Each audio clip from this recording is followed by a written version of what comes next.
यह एक विशेष महिला जेल है। यहाँ न केवल कैदियों की त्वचा गोरी और रूप सुंदर है, बल्कि जेलर और पहरेदार भी सभी बेहद आकर्षक महिलाएं हैं। अफवाह है कि यह जगह पुरुषों का स्वर्ग है, लेकिन असल में यह महिला कैदियों के लिए नर्क है। वे हर दिन डर और खौफ में गुजारती हैं। जरा भी अवज्ञा करने पर उन्हें जेलर की हवस और गुस्से का शिकार बनना पड़ता है। मजबूत शरीर वाली कैदियों को बुरी तरह पीटा जाता है, जबकि कमजोर सीधी भट्टी में फेंक दी जाती है। इतने कठोर अत्याचार के बीच कैदियों को मजबूरी में चुप रहना पड़ता है ताकि बदकिस्मती उनके सिर न आ जाए। बेला को उम्र कैद की सजा मिली थी। जेल में कदम रखते ही उसने महसूस कर लिया कि यहाँ की कैदियां बाहर से तो शांत दिखती हैं, लेकिन भीतर ही भीतर सबकी अपनी चालें हैं। जैसे कि शांत स्वभाव की दामे जो चोरी छुपे अपने प्रेमी होंगियान को चिट्ठियां भेज रही थी।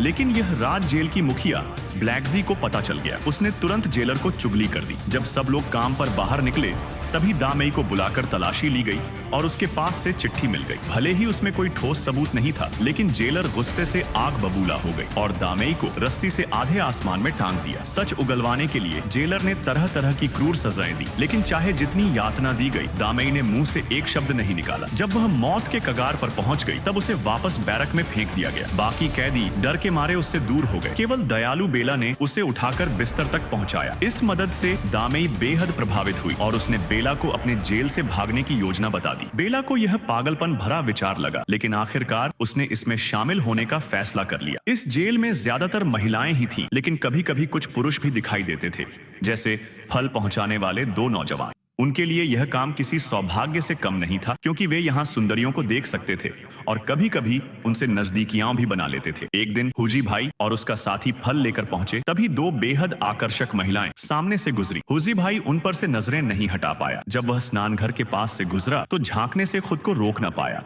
और तभी नहाती हुई बेला ने उसे रंगे हाथों पकड़ लिया। हैरानी की बात यह थी कि बेला ने शोर नहीं मचाया, बल्कि चुपके से रसोई में जाकर एक चाकू उठा लिया। जब हुजी भाई सामान लेकर अंदर आया तो बेला उसके पीछे पहुंच गई और चाकू दिखाकर धमकाया कि वह उसकी जेल से भागने में मदद करे। साथ ही वादा किया कि कामयाब होने पर वह उसके साथ चलेगी। लेकिन यह सब जेलर की नजर में आ गया। हुजी भाई ने स्थिति भांपते ही भाग खड़ा हुआ, लेकिन बेला इतनी भाग्यशाली नहीं थी। उसे तुरंत अकेली कोठरी में डालकर अमानवीय यातनाएं दी गई। मगर इस बार की तकलीफ ने बेला का हौसला नहीं तोड़ा, बल्कि उसकी जेल से भागने की जिद और मजबूत कर दी। हालांकि जेल चारों तरफ से सख्त पहरे में थी, भाग निकलना नामुमकिन था। केवल एक साधारण सी दिखने वाली लकड़ी की दरवाजा ही उनकी उम्मीद थी। लेकिन केवल दो लोगों की ताकत बहुत कम थी।